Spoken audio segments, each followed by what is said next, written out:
Morning to everybody. I think we will start the panel. Our panelists are already here, and I would like to introduce all our panelists. And I, of course, will start with the Volodymyr Omelyan, the Minister of Infrastructure. And I would also introduce Clemence, Cheng, Hutchinson Port, Marina, Petrov from European Bank of Reconstruction and Development hosting today all of our events. Witold from Greenbrier, Europe. And also Mr. Skorik from the Freightliner. Actually, I'm holding in my hands the report of 5 of the most prominent sectors in terms of bringing the foreign investors to the country, which our office prepared. And being frank, infrastructure is the biggest one. And actually, if we look on Ukrainian infrastructure, today it creates around 15% of GDP of the country. And it's only direct linked to infrastructure. But when it comes to generally the economy, it's really the backbone of the economy.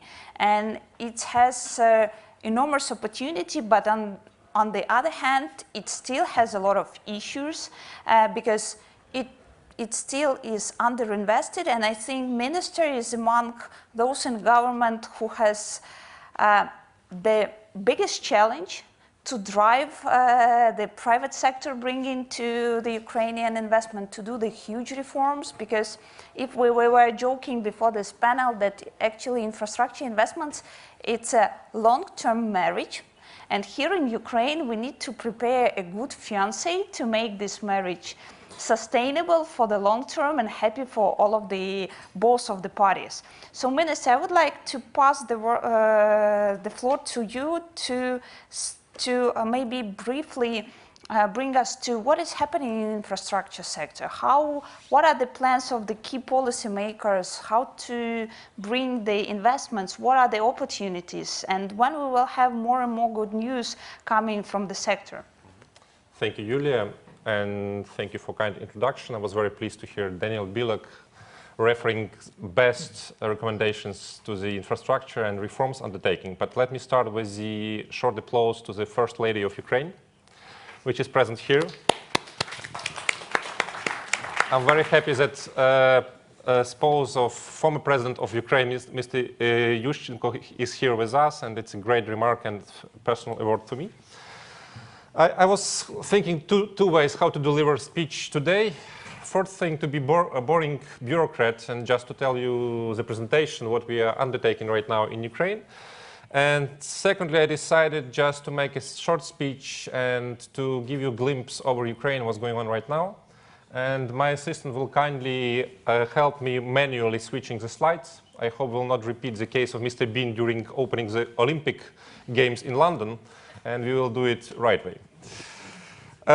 Before I joined the position of the Minister of Infrastructure of Ukraine, I studied scrupulously the experience of many great reformers in the past.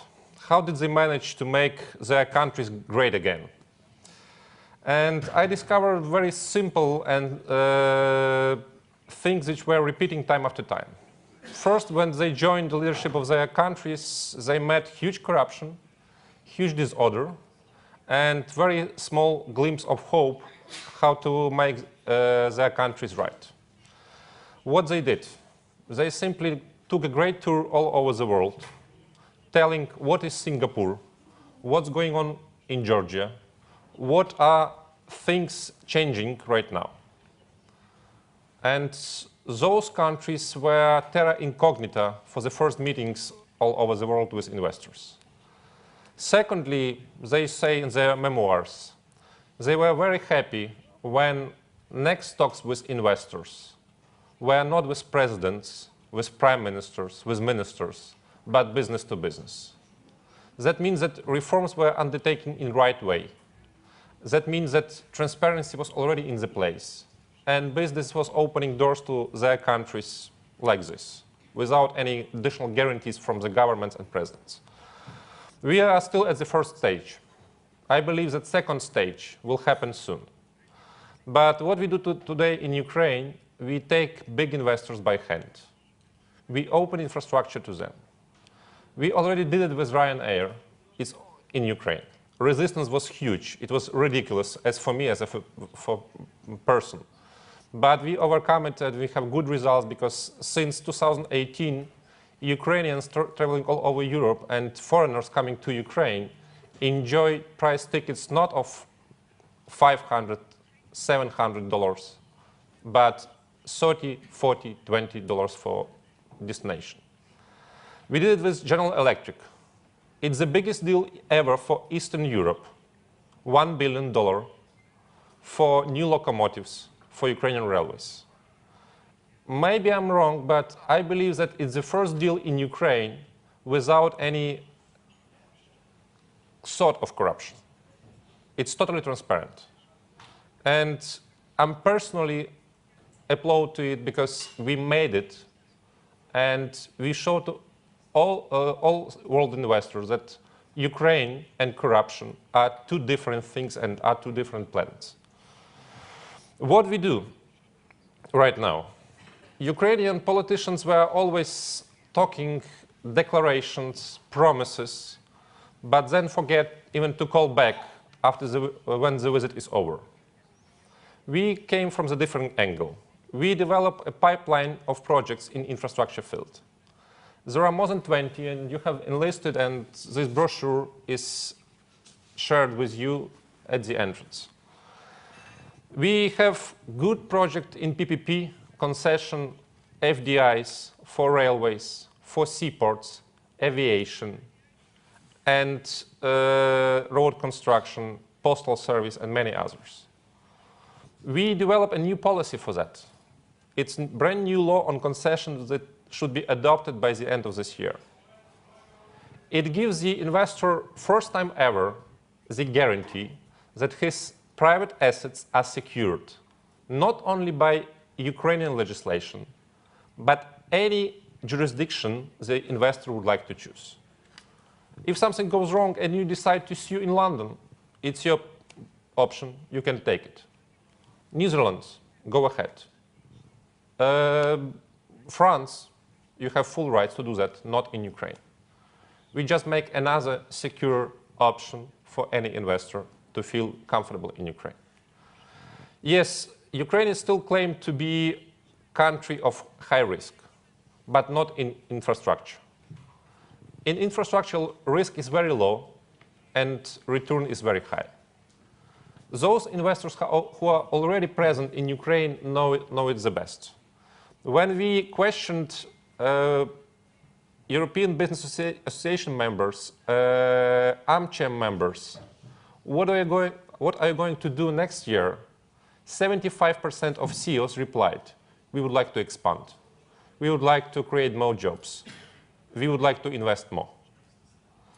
And I believe that infrastructure story could and should be a successful story for Ukraine.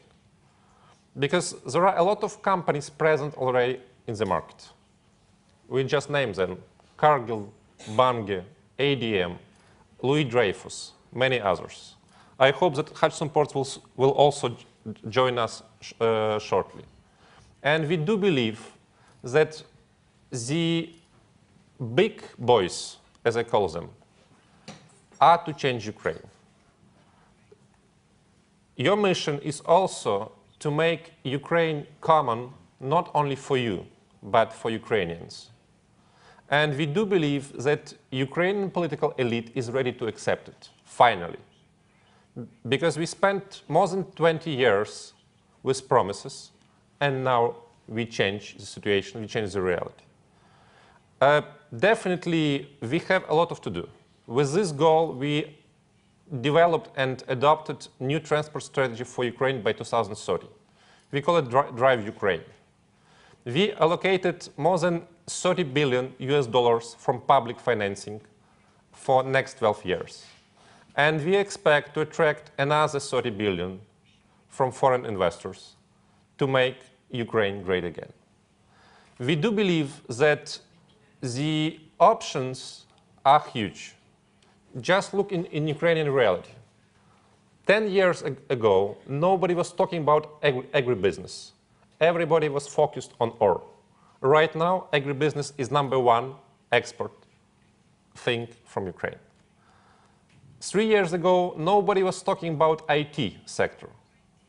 Today, IT sector is #3 export industry from Ukraine. And I do believe that country of 45 million Ukrainians in the center of Europe should be successful. And it's a great opportunity for your business. We are open. We are ready to take you by hand. And we are not just promising. We already did a lot. Thank you.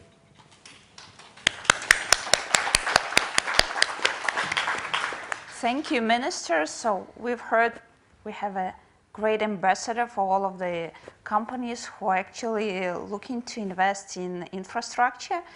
And Clemence, you are the one among them with the Hutchinson. By the way, Hutchinson is already working for a long time in Ukraine in the retail business. It's one of the biggest beauty retailer in the country. But now we hear talking infrastructure, and it's not a secret that Hutchinson is looking practically now for some of the potential deal in Ukraine.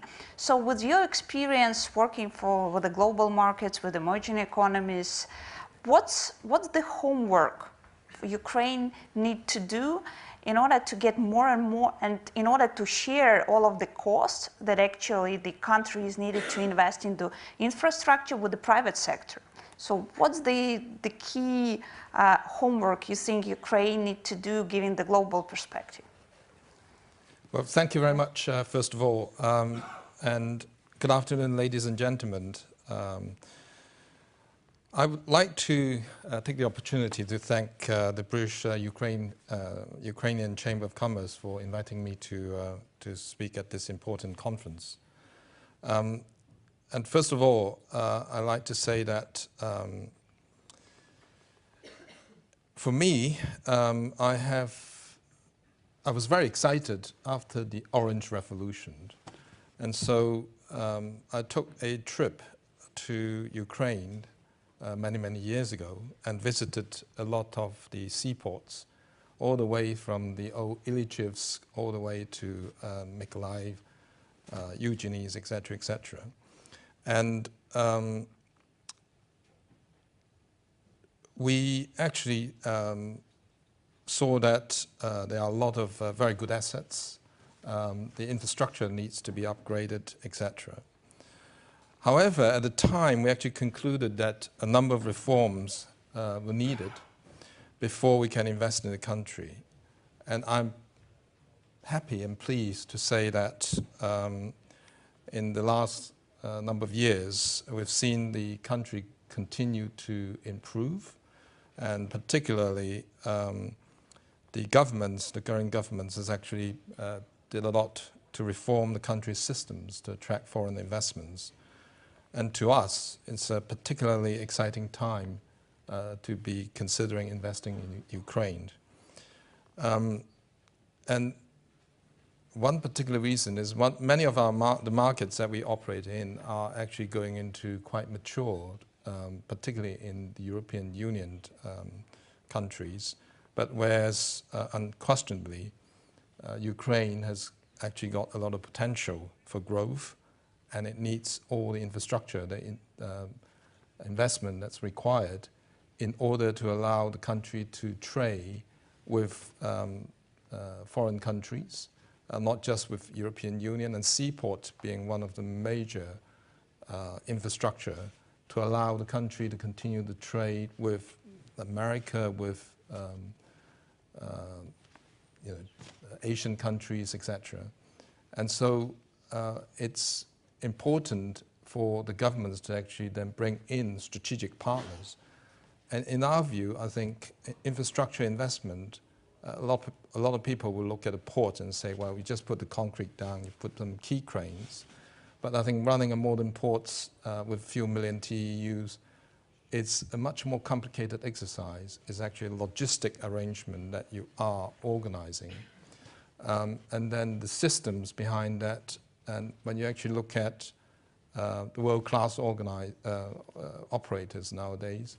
We're looking at using a lot more technologies to help with the way that we stow the cargoes, the way that we actually operate the cranes, using remote control technologies, etc. So the job contents will also change as well. And therefore, it's not just the governments that needs to do what they need to do, like stem out the corruptions, etc. That's a prerequisite of us considering investing. But more importantly, having a transparent system where you are encouraging more competitions. So in fact, we encourage the governments to consider not just bringing one international operators in, but bringing more to actually allow more competitions in the marketplace so that we can improve the service to our customers. More important is also to have a well-educated workforce. And I saw that in your presentation, Minister. You also have that as an important element to educate the populations to actually bring their skill sets up, etc. And all those are important elements for us to consider investing in the countries. And as Yulia said, in fact, we are actually a little bit slower than our sister company. So my sister company, Watson's, has already opened 500 stores in Ukraine, capturing on that consumer needs and consumer demand. So we're now at a stage where we are comfortable to look at and investing in the infrastructure to help the countries to explore newer trading partners, as opposed, in the past, the trading partners being Russia, being Eastern Bloc countries, and now we want to actually bring Ukraine to actually trade with the rest of the world. We heard Liam Fox talk about the free trade deal that the UK government is anticipating to sign with Ukraine, and UK being an island economy, therefore sea transportation has become extremely important. And so without saying too much, I think those are the items which I think are important for us to consider to invest. Thank you. Marina, European Bank is actually the biggest single investor in the country. And just recently you published the new strategy of Ukraine, and infrastructure is the significant part of that strategy. From the bank standpoint, because you're not only providing a finance to both the public and private sector, you are also working with the governments in terms of the institutional changes. So from your perspective, the institutional changes in the infrastructure sector, what are the key priorities for the bank to be more involved into the deals on the market? Thank you, Yulia. I think that the institutional changes are already taking place, and we are very proud to be part of these important changes that are already taking place in the country. And I agree with the earlier panels that are saying that there is this culture of saying we are not there yet and we had big expectations. But if we compare Ukraine, where it was immediately after revolution and where we are now, it is a very different country. As EBRD, we are providing support to the ministry itself via reform support teams in order to enhance the capacity inside the ministry to work on the legislation and regulations and to handle the processes effectively. So whenever there is a role to be played by the ministry in its role of the policymaker, they're able to, to do it effectively and efficiently. And this is, a very important part of what we're doing. But what is even more important, we are working with companies, state-owned companies in infrastructure to reform those companies. Those of you that are following the news know that today the Cabinet of Ministers approved a supervisory board for Ukrainian Post. We are very happy that this is happening. EBRD was assisting in the process by paying for the services of the HR company, but also being an observer to the process. And we really hope that now the corporate governance action plan will be also approved, that will set the key tasks for the supervisory board in reforming the company. But this is not the first company where it's happening. You have already seen the members of the supervisory board of Ukrainian Railways, Shevki, then this is again a team that is now being put in place to depoliticize the companies and to enable them to become commercially run. And we continue working, in reforming companies. The Seaport Authority most probably will be the next one. So the key objective is really to help even those companies that are state-owned to be properly run. Then we're changing legislation, and clearly concession law is a very important piece of legislation, because we know that not all infrastructure companies could be privatized, but when it's not possible, concession is a very attractive way of getting private sector involved in the sector without the state losing control over some critical infrastructure. So this is again an exercise where EBRD financed the consultants, the Ministry of Infrastructure, together with Ministry of Economy, together with the National Investment Council, have done great advocacy for this law, and we are really hoping that it will be voted by the Parliament before the end of this year in final reading.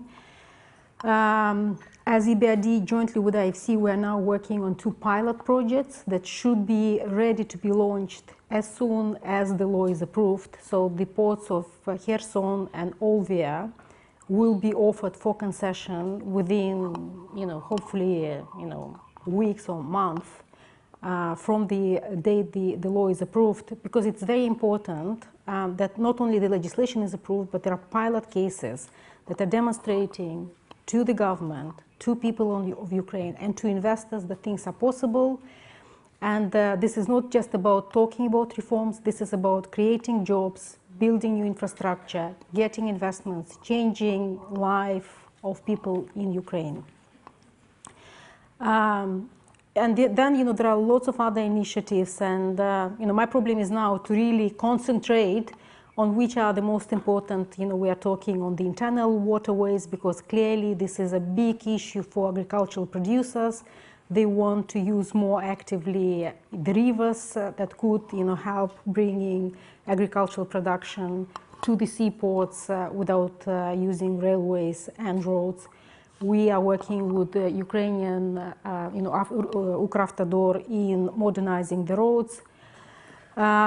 We have signed last year another project with Ukrainian Railways for electrification of, one of the lines that will improve connection of the port of Mykolaiv with the railway system.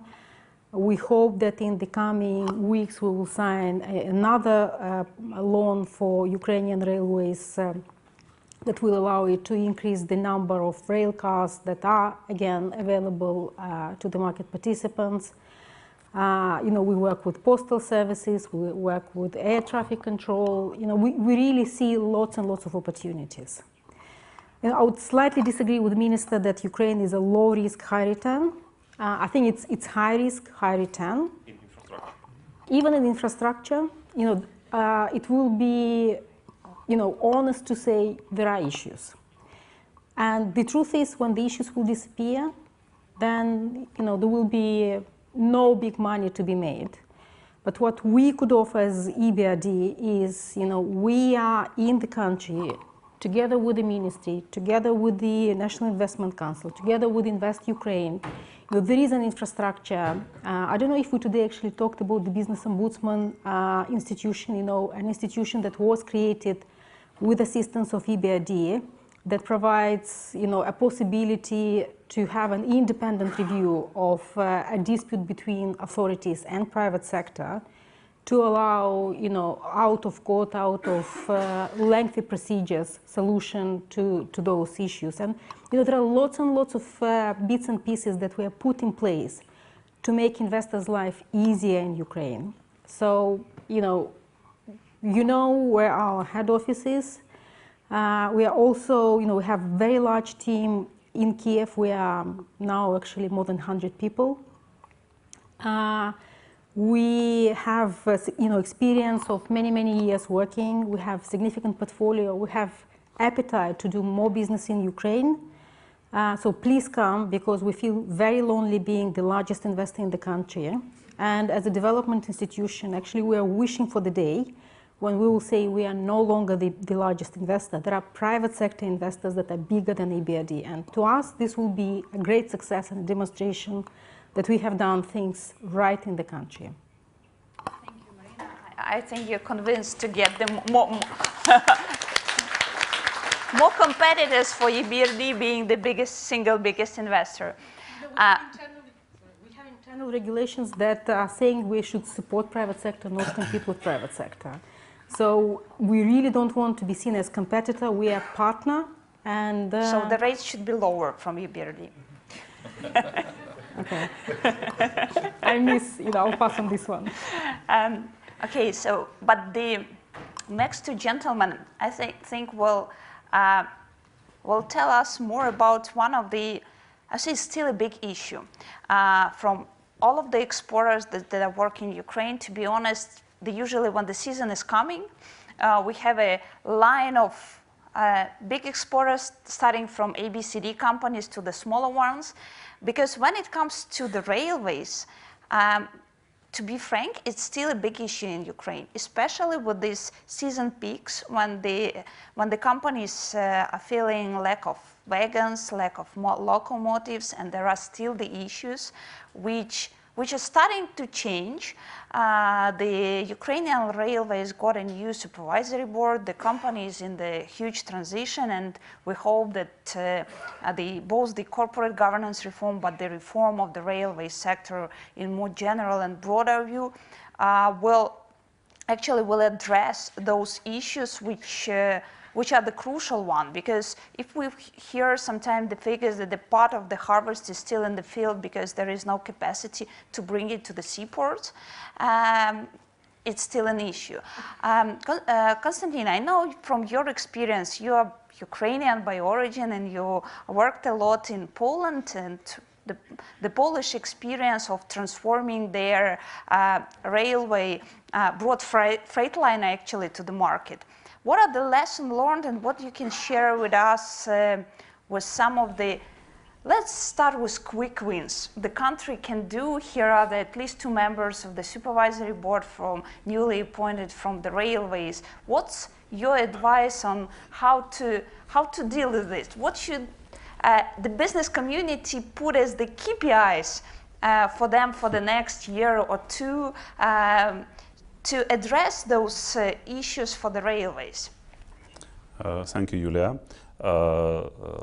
Let me say a few words about our company. We are actually part of the global rail logistics corporation called Genesee & Wyoming, which in North America and Australia has more than 26,000 kilometers of rail track in ownership.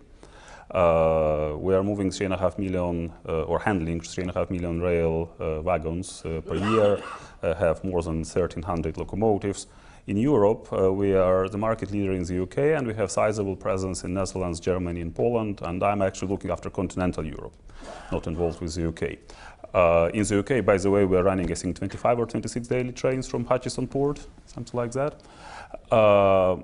Why we have moved from the UK to continental Europe? Europe started liberalizing about 20 years ago. And the critical building blocks were there when we have started investments in Poland and in Germany. We have invested more than 150 million euros in locomotives and in wagons. And there are no quick and easy wins in railways, and if you are expecting independent railway operators to come and only fix the peaks capacity, it's not the business for us. Railway is a steady state business. We need to have our assets utilized throughout the year. But what we have learned from the UK experience, from Polish and German experience, the operator needs to control the business model. I understand that in Ukraine, the part which is liberalized is operation of the rail wagons. For us, it's frankly not sufficient. In European continental markets, we are in charge of running trains. So we control choice of locomotives, we control workforce, we control drivers, And then we are running to facilities of our partners, to the ports with developed and open infrastructure, and to the inland terminals, which could be publicly owned, public terminals owned by the state railways, or could be private terminals owned by the relevant industries. And that allows us to focus on new solutions. It allows us to innovate. It allows us to achieve better performance KPIs, which are achieved traditionally by historical incumbents, by ex-state-owned railways, which in many countries are now fully liberalized as well. European experience over the 15 to 20 years of liberalization shows that there is a strong correlation between growth of rail freight market and degree of openness of rail networks and degree of liberalization of the rail networks. And specifically on Ukraine, in the Mr. Omelyan presentation, there was a slide on transit corridors, and that Ukraine, I think, is only using 25 or 30% of its transit capacity. And you have mentioned also presence of strong agricultural players. From my perspective, the more realistic start for an investment for a railway operator would be existing export and fast-growing export market. It's actually serving those large industrial players. For that, we need to have, as I have mentioned, access to ports, but also we need to have access to the core railway infrastructure. I realize that Ukraine would not be able to implement 3 or 4 packages of European legislation or create equivalent of 3 or 4 packages of European legislation which have evolved over 15 years in a few months. I realize that, and we would need to look for other solutions, but access of train operators to the network will be absolutely crucial. And it's not just network, it's also extra facilities. It's a workshop for maintenance of the locomotives or wagons. It's energy facilities, it's fueling facilities, the whole range of services or auxiliary industries which railway needs to operate. And if this access is granted, the market already is there. We could start looking to that. And of course, presence of international manufacturers, Greenbrier on the wagon side, GE on the locomotive side is very encouraging. I do hope that we will be able to start with existing export industries, and that would, in time, allow also to look into the transit capabilities of Ukraine. But for transit, Ukraine would need to compete with ports of Konstantin, with Varna, I guess, with major North European ports. I'm talking Hamburg, Bremerhaven, Rotterdam, Antwerp. And it would not be easy, but if the start would be created with allowing competition on the domestic market, then the transit would come. I mean, if I was to look at Poland, Poland went through ups and downs. At the moment, the market, rail freight market, is growing by double-digit percentages year on year. And the revival of the domestic market, growth of the domestic market, led to increase in transit, led to development of ports. I mean, it's all sort of interconnected, and success in one area would bring successes in other areas. Thank you. Witold, I know that all of the board members of Greenbrier just recently visited Ukraine. I think it's very important because, as I mentioned in our first panel, there is a huge difference between the perception of the country while you're just reading the titles of the news and when you're in the country on the ground talking with the key businesses of the sector, talking in general with the stakeholders. So you're also I think we're just talking for almost 2 or 3 years in terms of potential opportunities for Greenbrier in infrastructure. From your perspective, being one of the biggest operator of the wagon fleet in North America, and also just recently expanded to Turkey, so you're very close to Ukraine now. So what what are your views on the, first of all, on the opportunity for that sector, for you particular and for company particularly, and so what still needs to be done in that way? Because as I mentioned, the railways is now one of the key bottlenecks, at least what we hear from a lot of exporters in the country. Thank you, Julia, for your comments. And of course, I would like to congratulate organizers for this initiative to hold this very special kind of event. For me, it's also extremely important that I could have possibility to meet with His Excellency, Minister.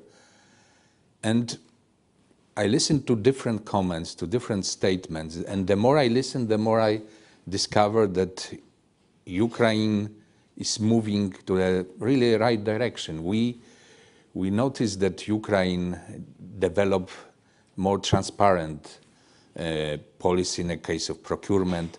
I could congratulate our colleagues from Ukrainian institutions and the new supervisory body of the Ukrzaliznytsia.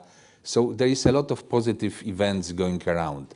For Greenbrier, Ukraine is ultimate goal. If I look at the development, how we grow, we started from United States in 70s. Then we moved to Brazil, to Mexico. In 1998, Greenbrier invested in Poland. And this was not only about the business, it was not only about liberalization, it was also some kind of political decision, because Greenbrier was in fact encouraged by the US administration to contribute to Polish accession to NATO. So it was extremely important, and we celebrate 20th anniversary of this event this year. And the visit of the board to Ukraine was the part of this new chapter, new opening. We visited our operations in Romania, we visited Poland, and of course KEYNOTE. But the highlight of our visit, of course, was Kiev. We discussed with our Ukrainian partners, American partners, possibility to invest in Ukraine. We look at the Ukraine as a very special place for us because of the potential. If I look at the European market, the demand for the freight wagons, it's around 8,000 wagons a year. So our potential as a Greenbrier is 5,000. Ukraine, with his potential, with the railway organization, with the number of freight wagons, it's really like a safe haven, like a heaven for the future heaven for the railway car producers and the companies related to railway. I think that we have a lot of things to offer to Ukrainian railways, and that's why I really appreciate that decision to create a new strategy by the new supervisory body will be taken soon, and we will enter the new round of discussions. You know, you ask why we discuss our relations with our Ukrainian friends for so many years. You know, for us, Ukraine is a strategic goal. So we consider that we cannot enter such a vast market without certain scenarios, certain planning, certain deliberation, especially that we as a company, we offer a certain business model. We take care not only about the production of manufacturing of wagons, we take care of the full cycle of life of wagon. We produce, we repair, and we lease. So from this point of view, of course, the special model is United States, but we try to promote this model also in the other areas. And I think that from this point of view, Ukraine is a very unique place. I think there's a place for manufacturing with a strong capacity of Ukrainian freight wagon producing companies.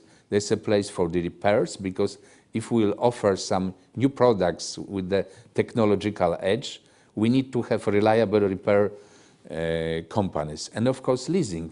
If we discuss questions related to agriculture and how agriculture was developed in Ukraine, for me it's also very close to my heart because I spent 6 years in Saudi Arabia. When you mention Salik, it immediately rings the bell because I talk with them, but I was not as successful like you to encourage them to join the Polish market. So agriculture offers us a lot of opportunities because in the case of agriculture, we need a reliable transportation to the ports. We need this to sustain the development of Ukrainian economy. So at least 2 reasons, and there is one more reason. Ukraine is a very unique geographical location. If we look at the map, we have our facilities in Poland, we have our facilities in Turkey. So in between is Ukraine, and this is our ultimate goal. But as I said, this is the strategic goal and in its time. And of course, we have a visit of our board, but such a visit also brings more questions. So it's not about let's say, improving communications with the UZ. It's not only about more transparency. It's also about answering the question to our own board. What are the scenarios and what are the possibilities? Thank you. Thank you. And Minister Omelyan just, with his opening speech, just mentioned some of the success stories of the new companies entering the market. And frankly speaking, we're observing different sectors, not only in infrastructure, but the next panel will be related to oil and gas. When the market is liberalized, when the market is actually created and the regulation is improved, we see naturally more and more companies entering that market. And actually aviation is the good example what is happening there.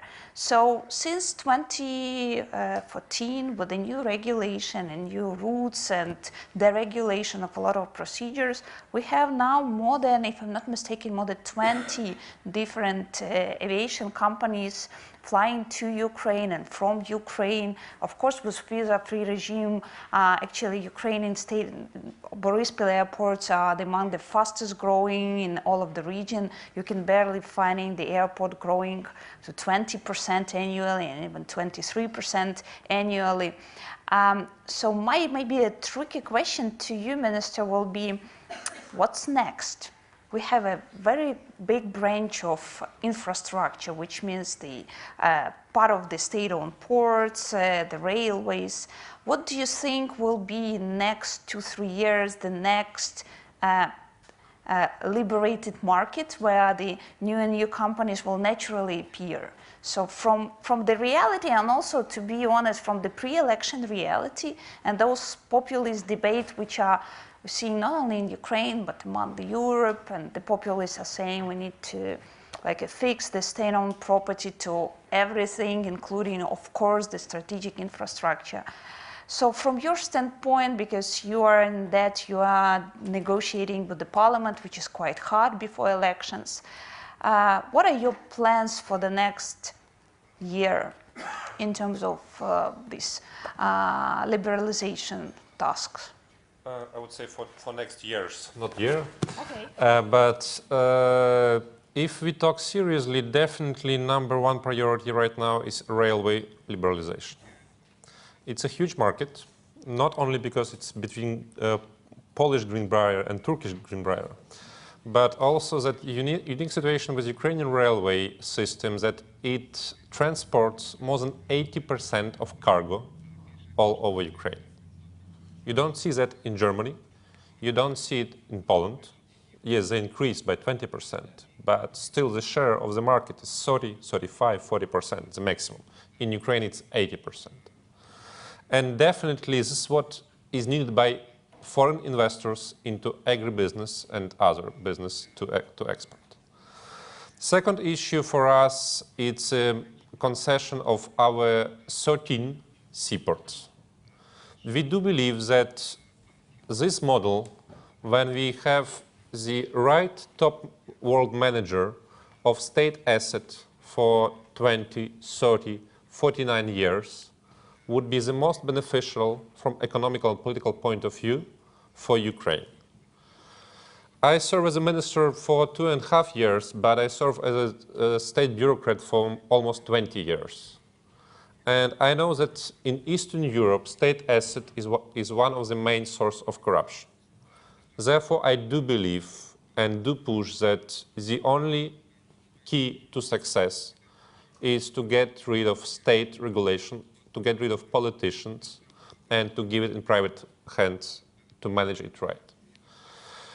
Concerning aviation, it's booming, yes, due to deregulation of the procedures, due to making this industry attractive for investors. Ryanair came not only because it's a new market. They really trusted government that all rights and all regulations are equal for all companies, that they compete on fair basis, and it was the main reason for them to enter. Concerning pre-election period, yes, it's coming. Yes, it's making somebody nervous, but in my personal opinion, there is only one choice between Poroshenko and Putin. And it will be the final battle for Russia to take control over Ukraine. I'm 100% sure that Russia will lose once again, and we will keep on doing the same things, opening Ukraine, making reforms, and making Ukraine great again. Thank you. Thank you, Minister. And I will have two more questions to our panelists, and then we'll still leave time for any questions from the audience. We are now in the hot discussion in our parliament with the new concession legislation. Unfortunately, for the previous 25 years, we still have that legislation, as a lot of other legislation we have, but sometimes it's improper or it does not work. So first of all, thanks to the support of EBRD and the consultants, the law was drafted. Now it's being discussed in the parliament. Clemence, from the experience of Hutchinson in different countries, in emerging countries, in far, far away countries where a very hostile environment, what are the key things that need to be fixed for concession in legislation? Because for us, it's actually a very practical question today, while even we have some members of the parliament here listening to that will be also the message for them to support. So what are the crucial things that we need to have for the companies like you to feel comfortable in a long-term PPP partnership with the government? Thank you very much for that question. Yes, we operate 52 ports in 26 countries, so we have a lot of experience all over the world. And I think coming back to an earlier point that was made by Julian, the minister, in that ports and infrastructures are long-term investments, and therefore it's paramount and very important that it will provide long-term benefits to the country. And I think the government needs to actually treat these operators more as partners going forward.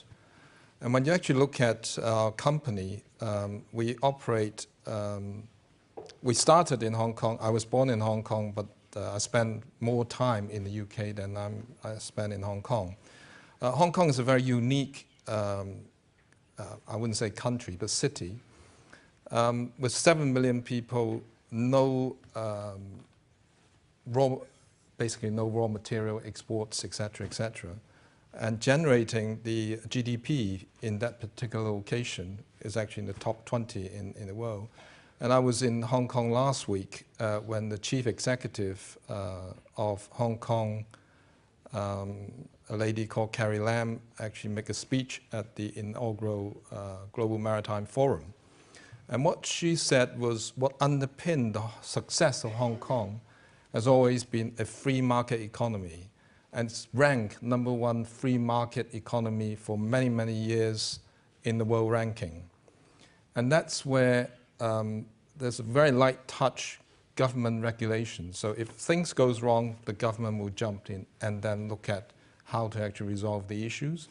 But if there's nothing going wrong, the sector is running smoothly, it will just continue to grow and grow and grow.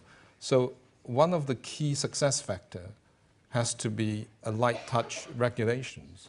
And the other point that Minister was saying earlier on about his belief that the seaports needs to be privatized. If you look at the UK, it's not only a concessions. There's no port that's actually run under concessions.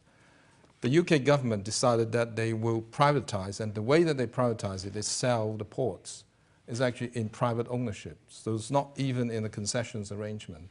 And when you look at the competitions in the UK, newcomers are welcome in order to create more competitions, etc. And you can see that it's a sector that's actually growing and keep growing and growing. Likewise, I think with other European countries, which Northern European countries actually adopt a lease structure rather than a concessions arrangement. Southern European countries adopt more sort of a concessions arrangement. So in places that we operate, in Rotterdam, for example, it's very much being seen as a partnership between the Port Authority, quasi-government organization, with the operators to see how we can actually develop the ports together. In the Southern European countries, there's actually a little bit more regulations in the concessions agreements to actually regulate. But it's still very much a partnership arrangement because, as I said, a port being a long-term infrastructure really needs a very stable environment, a partnership approach to actually continue to develop. Of all the ports that we operate in Hong Kong, 50 years. The UK, Felixstowe, 27 years. So, as you said, Julia, earlier on, you're choosing a marriage partner, if you like.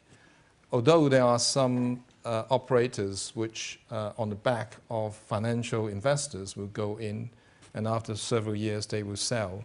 But from a sort of country development perspective, strategic investors is important to actually continue to grow the port sector. I hope I answered your questions in that. Thank you. And I will also, yes, ma'am. If I may just to add shortly, as a person who is married 2 times, but all times are successful ones, I would like just to recall... Not only you think so. Yes, all parties, I believe, the same.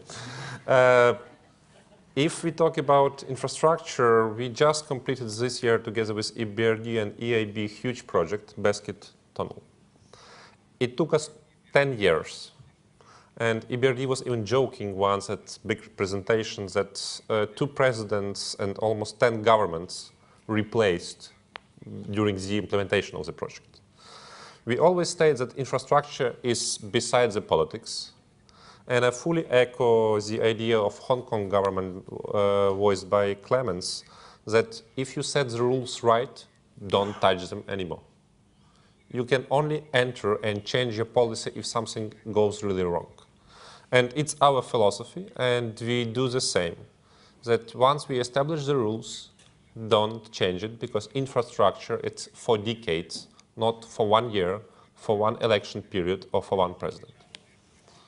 Okay, Minister, we will check with your family members whether they are happy in their marriage. But I have a very tricky question to Witold and Konstantin, because Minister will, I think, prove that the law on railways is already, I think, 3 years stick in Parliament. And each time we are trying to push on it, trying to push for liberalization of the railways, we usually get the biggest argument, which is don't touch railways, because if you will try to liberalize it, it will go bankrupt tomorrow.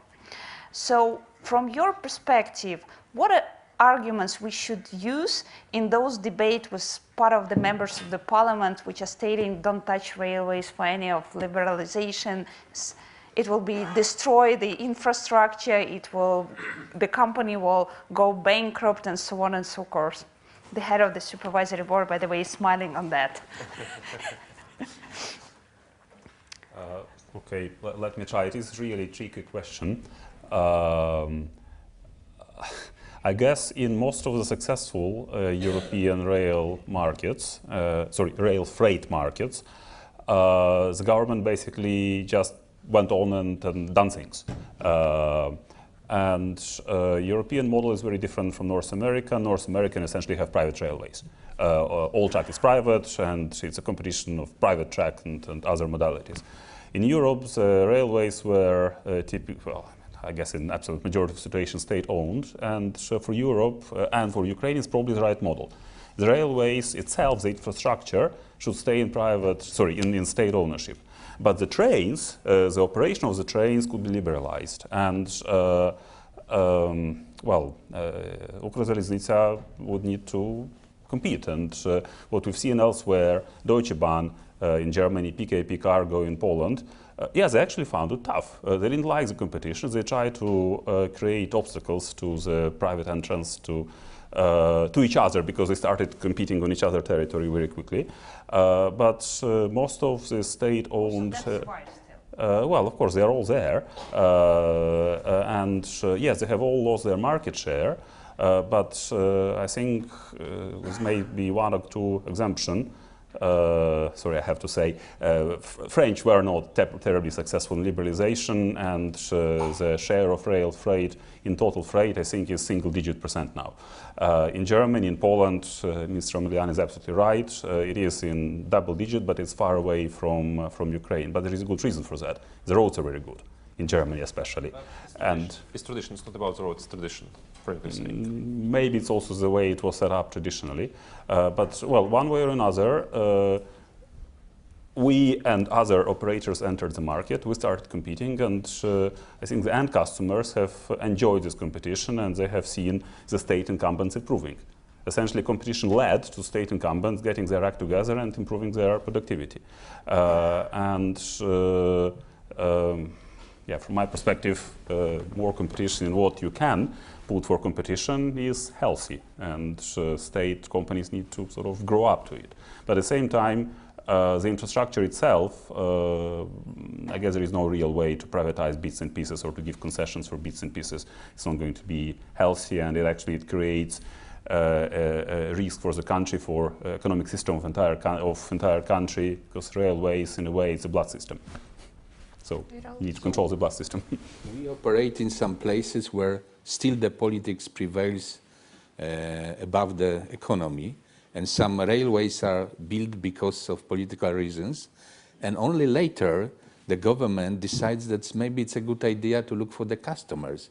So I'm sure that there is no other way like to show that keeping the railways and infrastructure and operation in the same hand can only bring to the degradation of the railways. You know, if you don't look for the customers and you don't negotiate with them, of course, you will never make your railway lines profitable. So I know the case when the railway line has only one customer, and it was also the governmental customer. So if you want to talk with your parliamentarians, always refer to this case that if you have the government on the both sides of the railways, the result will be very destructive in the end, because this railway will not work. Thank you. I think we got some of the support to talk from the parliament.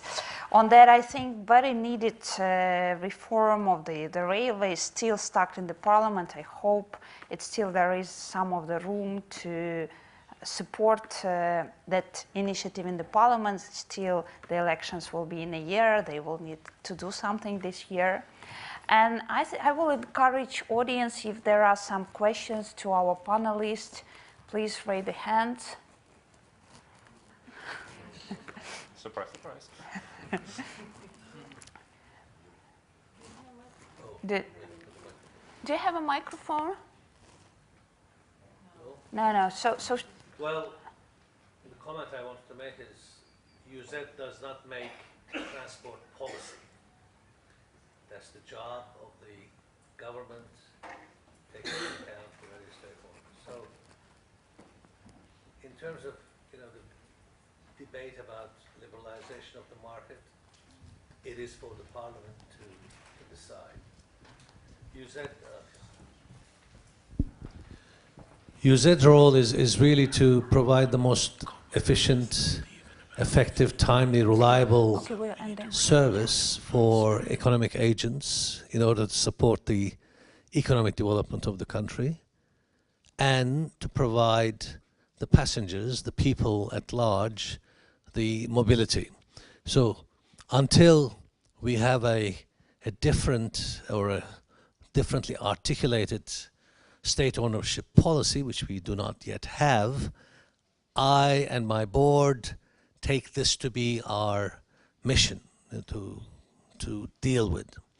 And then there are various dovetailing issues about the corruption, about the efficiency, about the better flow of management and engagement of the customers into the process of becoming more responsive institution. So we're all working at that, in order of priority. But of course, everybody also has to understand and realize that, 2.5 months is not enough time to correct the wrongs of the past 30, 40, 50 years.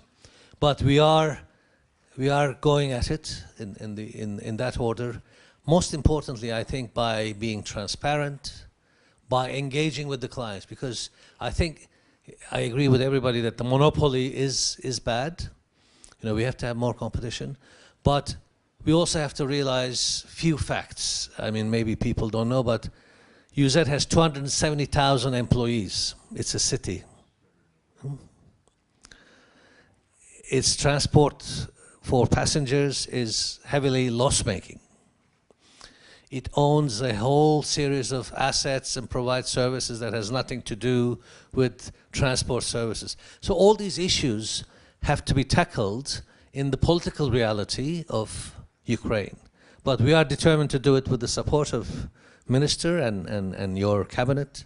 But give us some time, but help us also being very clear with what it is that you want from Ukrzaliznytsia, the rail transport service provider, to be. We're definitely open to competition with the right conditions, of course, because competition brings efficiency, quality of service, competitiveness is key. But this is where we stand at the moment. So we're working at it, but we need to be given the right framework. Unfortunately, thank you, Shevki, for the comments. So we hear that the corporate governance is working. The new board is facing towards the clients and towards the government as the policymaker to support the changes. But the biggest limit today on our panel, it's time. I was told by the organizers, so we are far beyond the schedule. So I would like to thank you, all of the panelists, for the great discussion. And actually, moreover, I am quite an optimistic that next year we will be discussing here not about the opportunities, but about the projects which were already launched for this year. Thanks a lot. Thank you. Thank you.